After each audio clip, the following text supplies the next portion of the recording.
Want to know a psychological story? There's a strange rule in human nature. The person who seems to know the least often ends up learning the most. There's a story about a guy named Eli. He was never the smartest man in the room, or at least, that's what everyone thought. At meetings, he sat quietly, letting others argue, show off, and flash their knowledge. When someone asked his opinion, he'd shrug and say, "I don't really know, but what do you think?" People smiled at his humility. They lowered their guard. They revealed more than they should. What Eli understood, and others didn't, is that playing the fool is a strategy. People trust those who don't appear threatening. They confide in those who seem naive. They underestimate them.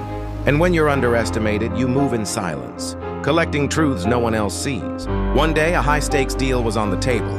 The executives bickered, throwing out figures and strategies, each trying to prove who was the genius in the room. Eli sat back, asking dumb questions. Wait, why would the client pay more for this? Couldn't they just go with someone else cheaper?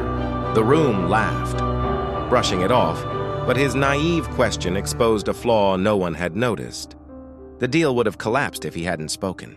Suddenly, the fool wasn't so foolish. In psychology, this is known as the low-status advantage. When you present yourself as less knowledgeable, people are more comfortable revealing their cards. Their egos inflate and they stop protecting their secrets. Meanwhile, the fool gathers information, influence, and leverage. Eli's career soared, not because he shouted the loudest, but because he mastered the art of appearing harmless.